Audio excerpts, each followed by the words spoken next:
ಮಾಡ್ತಾ ಇದ್ದ ಪುರಿಯಲ್ಲಿ. ಪ್ರಭುದಾಸ್, ಅವನ ಹೆಸರು ಪ್ರಭುದಾಸ್. ಅವನ್ದ್ ಏನ್ ಅಂಗಡಿ ಇತ್ತು ಗೊತ್ತಾ? ಬೀಡಾ ಶಾಪ್ ಇತ್ತು ಅವನ್ದು. ಅವನಿಗೆ ತುಂಬಾ ಆಸೆ ಆಗತ್ತೆ, ನಾನು ಭಗವಂತನಿಗೆ ಬೀಡ ತಿನ್ಸಿದಿದ್ರೆ ಎಷ್ಟು ಖುಷಿ ಆಗ್ತಾ ಇದ್ದೆ ನಾನು ಅಂತ ಹೇಳಿ. ಆದ್ರೆ ಭಗವಂತ ಬೀಡ ತಿನ್ನಲ್ಲ.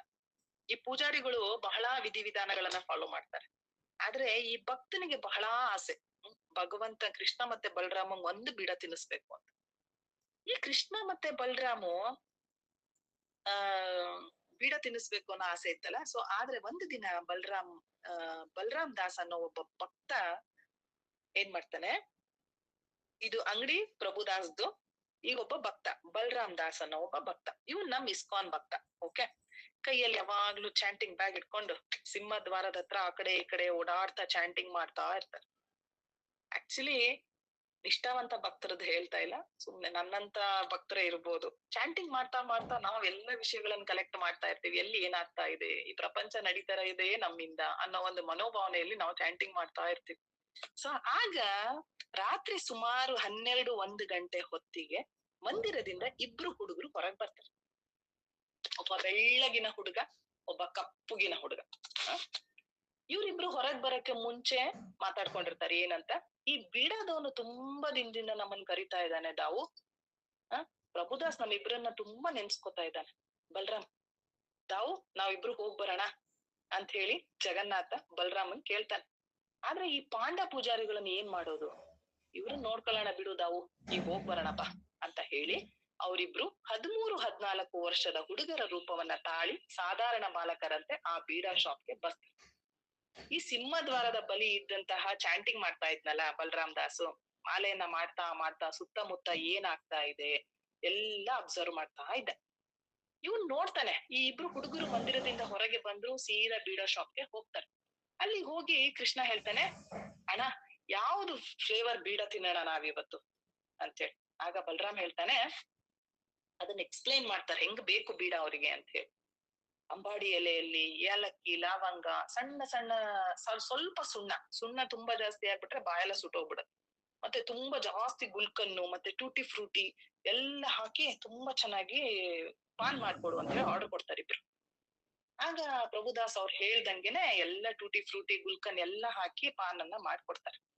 ಕೃಷ್ಣ ಮತ್ತೆ ಬಲರಾಮ್ ಪಾನ್ ತಿಂದು ಇಷ್ಟು ಖುಷಿಯಿಂದ ಕುಣಿದಾಡ್ತಾ ಏನ್ ಮಾಡ್ತಾರೆ, ಮಂದಿರಕ್ಕೆ ಹೋಗ್ಬಿಡ್ತಾರೆ. ಆಗ ಈ ಬಲರಾಮ್ ದಾಸ್ ಚಾಂಟಿಂಗ್ ಮಾಡ್ತಾ ಇದ್ನಲ್ಲ, ಇವ್ರಿಬ್ರನ್ ಮಂದಿರದೊಳಗ್ ಹೋಗೋದು ಹೊರಗ್ ಬಂದಿದ್ದು ನೋಡಿದ್ದ, ಒಳಗ್ ಹೋಗೋದು ನೋಡ್ತಾನೆ. ಆಗ ಇವನೇನ್ ಮಾಡ್ತಾನೆ, ಪ್ರಭುದಾಸ್ ಅವರ ಅಂಗಡಿ ಹೋಗಿ ಪಾನ್ ತಿಂದ್ರು ಮತ್ತೆ ಒಳಗ್ ಹೋದ್ರಲ್ಲ ಇವ್ರು ಅಂತ ಹೇಳಿ ಯೋಚನೆಯನ್ನ ಮಾಡ್ತಾ ಪಾನ್ ಶಾಪ್ ಹತ್ರ ಹೋಗ್ತಾನೆ. ಕೇಳ್ತಾನೆ, ಈ ಇಬ್ರು ಹುಡುಗರು ಬಂದಿದ್ರಲ್ಲ ಅವ್ರು ಯಾರು ಅಂತ ಹೇಳಿ. ನಾನು ಹೇಳ್ತಾನೆ, ನಂಗ್ ಗೊತ್ತಿಲ್ಲ ಅವ್ರು ಯಾರು ಅಂತ, ನನ್ನ ಅಂಗಡಿಗೆ ದಿನಾ 1000 ಜನ ಬರ್ತಾರೆ, ನನಗ್ ಗೊತ್ತಿಲ್ಲ ಯಾರು ಅಂತ. ಓಕೆ, ಇವ್ರು ನಿನಗ್ ದುಡ್ಡು ಕೊಟ್ರಾ, ಈ ಇಬ್ರು ಹುಡುಗರು ನಿಂಗ್ ದುಡ್ಡು ಕೊಟ್ರಾ ಅಂತ ಕೇಳ್ತಾನೆ. ಇಲ್ಲ, ದುಡ್ಡು ಕೊಡ್ಲಿಲ್ಲ, ಅವರು ಬಂದ್ರು, ಪಾನ್ ಬೇಕು ಅಂತ ಹೇಳಿದ್ರು, ಮಾಡ್ಕೊಟ್ಟೆ, ದುಡ್ಡು ಕೇಳಿದ್ರೆ ಇಲ್ಲ ಅಂತ ಅಂದ್ರು. ಆದ್ರೆ ಆ ಪಾನ್ ಅಂಗಡಿಯವನು ಹೇಳ್ತಾನೆ, ಅವ್ರಿಬ್ರು ನೋಡಕ್ಕೆ ಎಷ್ಟು ಸುಂದರವಾಗಿದ್ರು ಅಂತ ಅಂದ್ರೆ, ಅವ್ರು ತುಂಬಾ ರೂಪವಂತರಾಗಿದ್ರು, ಆದ್ರಿಂದ ಅವ್ರಿಗೆ ನನಗ್ ದುಡ್ಡು ಕೇಳ್ಬೇಕಂತ ಅನಿಸ್ಲೇ ಇಲ್ಲ, ದುಡ್ಡು ಕೊಡ್ಲಿಲ್ಲ ಅಂದ್ರೂ ಪರವಾಗಿಲ್ಲ ಅಂತ ಹೇಳಿ ಪ್ರಭುರಾಜ್ ಹೇಳ್ತಾನೆ. ಹಾಗೆ ಈ ಬಲರಾಮ್ ದಾಸ್ ಹೇಳ್ತಾರೆ, ಚಾಂಟಿಂಗ್ ಮಾಡ್ತಿದ್ದವನಲ್ಲ, ಅವಾಗ ಅವ್ನ್ ಬಲರಾಮ್ ದಾಸ್ ಹೇಳ್ತಾನೆ, ನೀನ್ ಒಂದು ಫ್ರೀ ಅಡ್ವೈಸ್ ಕೊಡ್ತಾನ ಅವ್ನಿಗೆ, ನೀನ್ ಹಿಂಗೆಲ್ಲ ದುಡ್ಡೆಲ್ಲ ಇಸ್ಕೊಂಡ್ಲಿಲ್ಲ ಅಂತ ಅಂದ್ರೆ ನೀನ್ ಏನ್ ಲಾಸ್ ಎಲ್ಲ ಹೋಗ್ತೀಯ, ನೀನ್ ಅಂಗಡಿ ಮುಚ್ಕೊಂಡು ಹೋಗ್ತೀಯ ನೀನು ಅಂತ ಹೇಳಿ. ಸೊ ಆಗ ಸರಿ ಅಂತ ಹೇಳಿ ಅಷ್ಟೆಲ್ಲ ಹೇಳಿ ಮತ್ತೆ ಬಂದು ಸಿಂಹದ್ವಾರದ ಬಳಿ ಚಾಂಟಿಂಗ್ ಮಾಡ್ತಾ ಕೂರ್ತಾನೆ. ಮತ್ತೆ next day same Jagannath, Rao ಆ ಪಾನ್ ನೆನ್ಪಾಗ್ತಾ ಇದೆ, ಈ ಪಾಂಡಗಳು ಭಯಂಕರ ಊಟ ಮಾಡಿಸ್ಬಿಟ್ಟಿದ್ದಾರೆ, ಈಗ ಇದು ಡೈಜೆಷನ್ ಆಗಲ್ಲ. ಸೊ ಆದ್ರಿಂದ ಪ್ರಭುದಾಸಂದ ಪ್ರೀತಿಯಿಂದ ಪಾನ್ ತಿನ್ನಿಸ್ತಾನೆ, ಬಾ ಹೋಗೋಣ.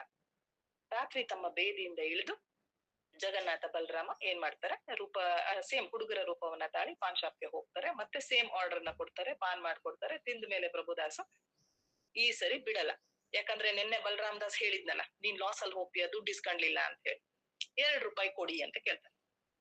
ಹಾಗೆ ಇವ್ರಿಬ್ರು, ಕೃಷ್ಣ ಹೇಳ್ತಾನೆ, ನಮ್ಮ ಹತ್ರ ದುಡ್ಡಿಲ್ಲ, ನಿನ್ನೆನೂ ಫ್ರೀ ಆಗಿ ತಿಂದ್ರಿ, ಇವತ್ತು ಫ್ರೀ ಆಗಿ ತಿಂದ್ರೆ ನಾನ್ ಫುಲ್ ಲಾಸ್ ಆಗತ್ತೆ ನಂಗೆ. ಆದ್ರೆ ಕೃಷ್ಣ ಬಲರಾಮ್ ಹೇಳ್ತಾರೆ, ನಾಳೆ ದುಡ್ಡು ಕೊಡ್ತೀವಿ, ನಿಜ ನಾಳೆ ದುಡ್ಡು ಕೊಡ್ತೀವಿ ನಾವು ಅಂತ ಹೇಳಿ. ನಾನ್ ಹೆಂಗ್ ನಂಬ್ಲಿ ನೀವು ನಾಳೆ ದುಡ್ಡು ಕೊಡ್ತೀರಾ ಅಂತ ಹೇಳಿ, ನಾಳೆ ನಾವು ನೀವು ಬರ್ಲೇ ಇಲ್ಲ ಅಂದ್ರೆ ನಾನ್ ಏನ್ ಮಾಡ್ಲಿ ಅಂತ ಹೇಳ್ತಾರೆ. ಆಗ ಏನ್ ಮಾಡ್ತಾರೆ, ಈ ತಮ್ಮ ಹೆಗಲ್ ಮೇಲೆ ಹೊತ್ಕೊಂಡಿದ್ದಂತಹ ಒಂದು ಶಾಲ್, ಒಂದು ಹೊದಿಕೆಯನ್ನ ತೆಗ್ದು ಅವರು, ಇದನ್ನ ನೀನ್ ಇಟ್ಕೋ ಇವತ್ತು, ನಾಳೆ ನಾನ್ ನಿನಗ್ ದುಡ್ಡು ಕೊಡ್ತೀನಿ ಅಂತ ಹೇಳ್ತಾರೆ. ಅಂತ ಹೇಳಿ ಮಂದಿರದ ಒಳಗೆ ಬರ್ತಾರೆ.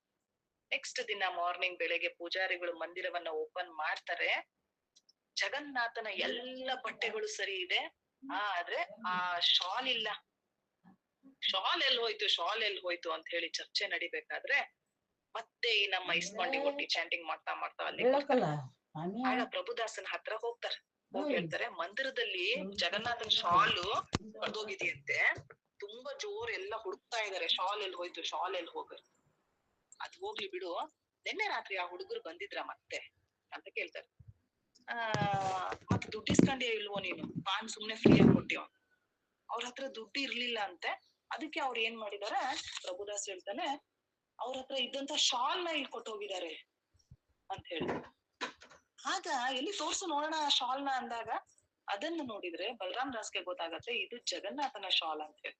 ತಕ್ಷಣ ಎಲ್ಲ ಪೂಜಾರಿಗಳು ಈ ಪಾನ್ ಶಾಪ್ ಅನ್ನೋದ್ ಹತ್ರ ಬರ್ತಾರೆ.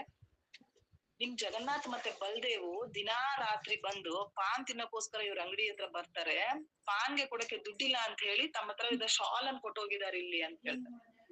ಆ ದಿನಾನೇ ಡಿಸೈಡ್ ಮಾಡಿದ್ರು ಅಲ್ಲಿನ ರಾಜ ಮತ್ತೆ ಪೂಜಾರಿಗಳು, ದಿನ ಊಟದ ನಂತರ ಜಗನ್ನಾಥ ಮತ್ತೆ ಬಲರಾಮನಿಗೆ ಪಾನ್ ಬೀಡವನ್ನ ತಿನ್ನಿಸ್ತಾರೆ, ತಿನ್ಸೋ ಒಂದು ಭೋಗವನ್ನ ಇಡ್ತಾರೆ.